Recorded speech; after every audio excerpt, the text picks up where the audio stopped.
Lotus Ventures Inc. is a BC-based medical marijuana company poised to launch into the rapidly evolving cannabis sector. Lotus is in the final review stage of the Health Canada approvals to become a licensed producer, having arranged facility financing of up to $12 million, plus building permits for its prototype indoor production facility. Shares trade under the symbol J on the Canadian Securities Exchange. Visit our website at lotusventures.ca. You're listening to HowStreet.com radio, available online at TalkDigitalNetwork.com. Welcome to HowStreet.com radio, the online source for market opinions. Here is Jim Goddard. My guest is Ted Dixon, CEO and co-founder of InkResearch.ca, Canada's first online financial news and research service, providing insider news and knowledge to investors. His website, CanadianInsider.com. Welcome back to the show, Ted. Well, it's great to be back, Jim. You have a top 30 energy report. What's in that report? We just released our monthly top 30, which is available on CanadianInsider.com for purchase. It's a pretty not very expensive report, but it also comes with our Canadian Insider Club membership and our premium Inc. membership, so it is available. It's not a free report, but sometimes we do put these reports for free on Canadian Insider. But today we're going to talk about it on your show. So here's where you can get some insight. And what we found in the energy sector here in August was essentially that insiders, yes, they're picking up their buying in the energy sector, but that the jury is still out, Jim, whether we've got that elusive bottom in the group. We hit new lows for the year in early July, and we've seen some insiders pick up some bargains around that low, but we still haven't got that kind of insider activity that we would normally see around a low that would give us confidence that it's there. We could see another leg down. It's possible. We could see a retest, but there is also the prospect that those are the lows for the year. And I mean, let's hope for the energy sector that is the case. We're just not there yet to be able to sort of say this is a screaming opportunity. The other aspect that gives us some pause for the sector in terms of its immediate outlook is we rank all the stocks in Canada based off of our InkEdge VIP criteria: value, insider commitment, and price momentum. Value, or plain vanilla value metrics like price earnings ratio, price to book. For insider commitment, we look at insider buying and insider holdings primarily, and then we look at price momentum. And when we look across the Canadian market, energy stocks just are not yet that competitive on that ranking. For example, in our top 30 this month, there are only 4 out of 30 stocks that rank in the top 10% of all Canadian stocks, so that we would give them a sunny outlook if you're in the top 10%. Only 4 out of 30. So the sector's really punching below its weight here in terms of opportunity at the stock level as well. So, there's a good case to go in and look for some bargains right now, have a little bit of exposure, because you don't know. I mean, the market we may have seen the bottom. We may have seen the bottom in sentiment, but it's still risky. So, there's no sense sort of piling in right now, just because oil can sometimes, test $50 a barrel. But there are some opportunities when you drill down at the stock level, and we do talk about insider buying. We do highlight insider buying, Canadian Insider in the energy sector when it comes up. That's notable, and it's on our site. You can look at the InkEdge highlights, or the money is moving, and you'll see some stocks where there's been some insider buying. But in general, the energy sector is still working its way out of the recession it was in. Things have improved from the dark days of 2015 and early 2016, but there's still some room to go. It means investors can move money slowly into the sector and take advantage of pullbacks. at that point add. But going whole hog into the sector right now would be a pretty aggressive strategy. Are the Saudis trying to prop up the price of oil because of their Aramco IPO? Well, we're not oil and gas experts at Inc. We look at basically our VIP criteria and use those rules to help identify opportunities. So, the way we look at the market, it's a good way for investors to use as a complement to other fundamental analysis. And that with that disclaimer, there are a lot of rumors out there about what Saudi Arabia is up to, and that's the other issue with the oil market. It's very volatile and not so transparent of what's going on a lot of times. So right now, the Canadian market, seems to be stabilizing. Let's hope it's due to some fundamental trends and not due to short-term manipulation, because then you probably would see another leg down. How do you feel about the BC government tagging itself along with Aboriginal concerns about the Kinder Morgan pipeline? Well, that's a strategy that was to be expected. The real question is how vigorously they pursue that, and we'll have to see. Now, in terms of their Kinder Morgan strategy, they've taken the approach where they're going to tag along to, I believe these lawsuits were going to happen in any event. So they're fulfilling their commitment, one can say, in spirit, to the Green Party, and they can also tell their base in the in the building trades and the not just building trades, but in all the blue collar union base that they try to keep in mind that look, these lawsuits were going to happen anyways, and we have a duty to try and protect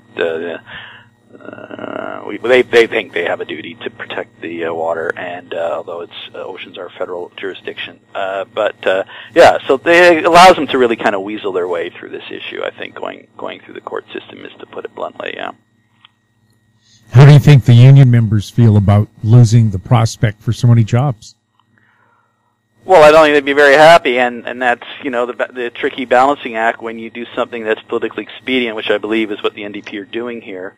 I mean, they've cut this deal with the Green Party to get in power. Now they've got to do this balancing act. So it'll be interesting to watch them do it, and and they believe they have the public on their side. Now, I don't believe that's true at this point.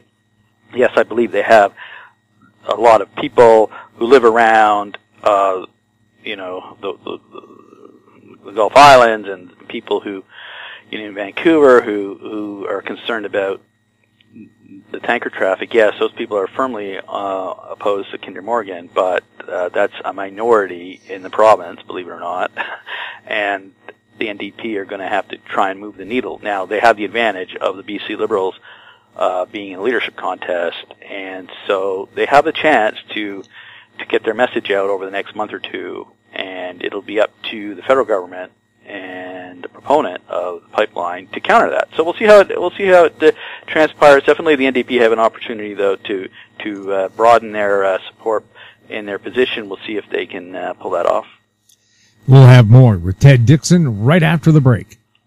I'm Bill McWilliam, president of Cascadero Copper, CCD on the TSX Venture Exchange. Cesium is one of the world's rarest metals with a growing industrial demand. Drilling is underway on our Tehran property in Argentina to prove up a cesium resource. Cascadero's patent-pending leach process has the potential to make Cascadero the lowest cost supplier of cesium in the world. Visit our website, cascadero.com, or phone us at 604-924-5504.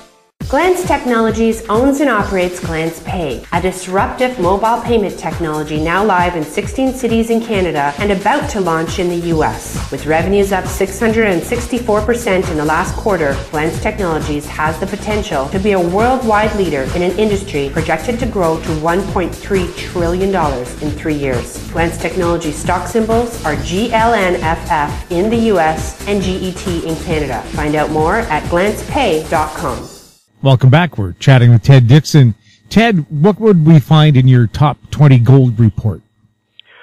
Well, the mining industry, based off of our insider indicators, is offering a lot more opportunity in the energy sector, which we talked about just a few moments ago. Namely, I think because the mining sector is much further along in the adjustment process. Mining had a mini boom in 2010. In early days of QE, there was a fair amount of overinvestment and that went into the industry, but a lot of that has been worked off now. So the mining industry is much further along than the energy sector in dealing with any excesses, and you see that in our insider indicators, our behavior of insiders. We've seen both our gold and our diversified metal indicators behaving very bullishly. And what's interesting in our top 20 this month, and it maintains a theme we've been seeing throughout the year, is that there are a number of gold companies with diversified metals that are making the list. So polymetallic deposits are pretty much helping these companies. I guess it seems to attract investor attention, but that's not to say we don't have pure gold plays as well. But the interesting development this month has been the arrival of two Alaska juniors, Alaska-focused juniors that have gold and zinc and copper type formations that potentially, for one of them, one has been fairly established. The other is a little bit, maybe a little earlier in its formation. But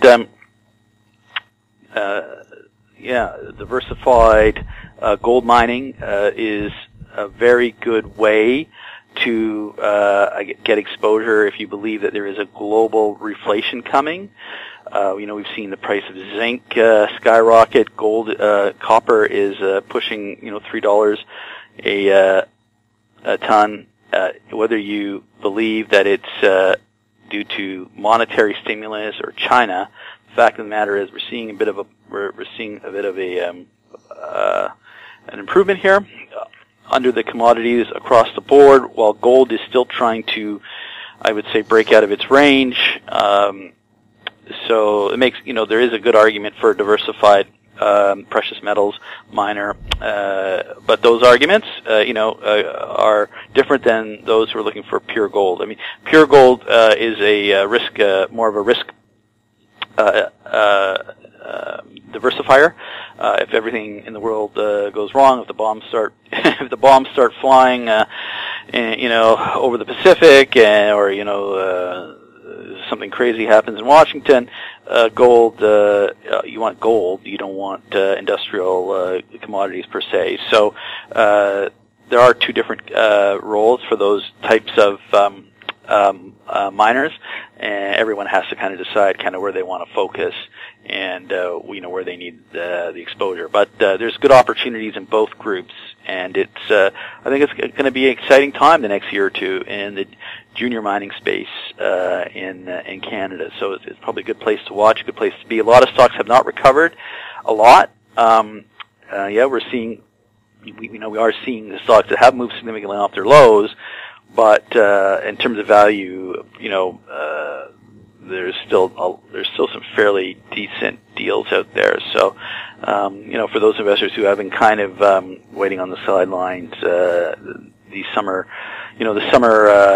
is often a good time to pick up stocks that don't trade very much, and sometimes somebody has to come in and sell for a completely unrelated reason. We just need some liquidity, and you can sometimes pick up shares pretty cheaply in the summer if you're willing to kind of sit on the bid and take the risk that, of course, things could move lower. But in general, we like what we see in the junior mining sector and the mining sector. We'll have more with Ted Dixon right after this. I'm Douglas Mason, President and CEO of Rainy Mountain Royalty Corp., RMO on the TSX Venture Exchange. Rainy Mountain's Brunswick property is located in the Rideout Shear Zone in Ontario. With grab samples running as high as 32 grams per ton gold, a drill program will commence this spring to test the numerous targets located by recent groundwork. For more information, visit our website, rmroyalty.com. Keep informed. Receive our weekly recap of thought-provoking articles, podcasts, and radio delivered to your inbox for free. Sign up for the HowStreet.com weekly recap on our homepage, HowStreet.com. Welcome back. We're speaking with Ted Dixon. Ted, Bannon from the White House has just told us that the U.S. is now in an economic war with China. What does that mean for Canada? Well, I guess it's a double-edged sword. I mean, it's better for them to be in a war with China than with us, but that's rhetoric out of the White House. Who knows why that interview took place? Was it a trial balloon? Was it some sort of internal game that's going on? Who knows? That's the attitude of some people in the Trump circle, and it's really a concerning one. If it's part of a grander strategy to improve, open China's markets, then we can all hope for the best. That's how it works out. But if it's really more of a political positioning strategy by the Trump group to win the next election, if they think that they're going to win the next election by continually pounding China, then that's bad because there's no end in sight.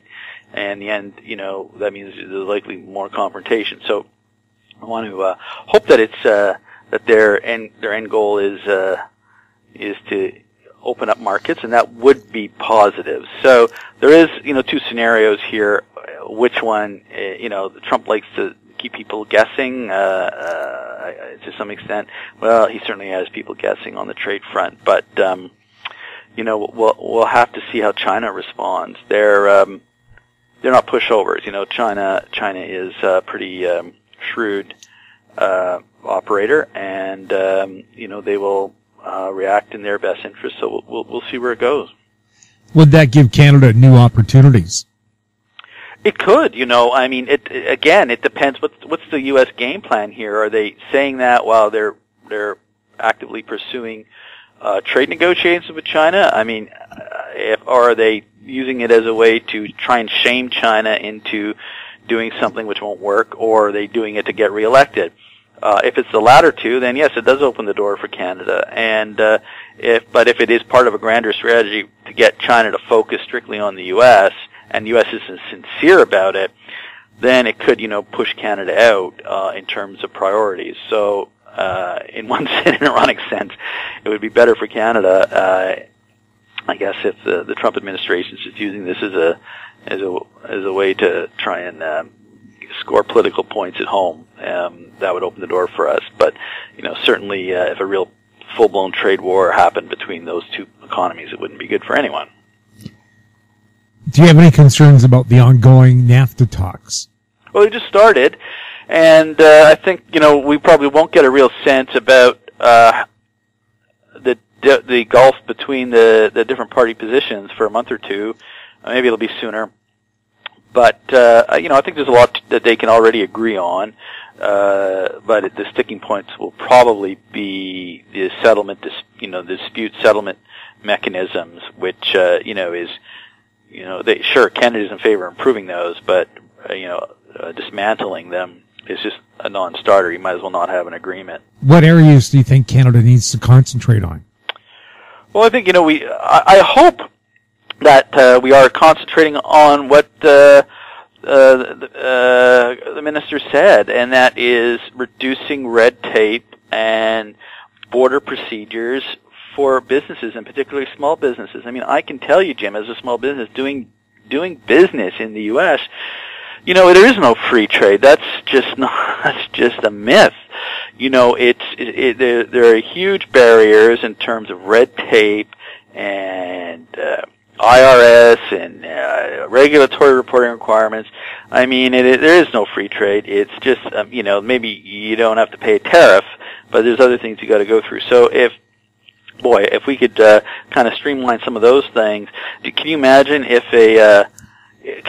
a junior mining company, and this wouldn't be good for the TSX, but if a junior mining company could do a prospectus in British Columbia, or in Canada, get it approved and that would serve as a listing requirement, satisfy listing requirements in all exchanges in North America, where they could go then list on the Amex, right, without having to, go through a bunch of SEC hoops, what kind of opportunities that would open, right? And if we could standardize those type of rules, that would be very ambitious, and I won't hold my breath for it, but look, you asked a question. That's, that would be great if we could get there, but, I'll be happy,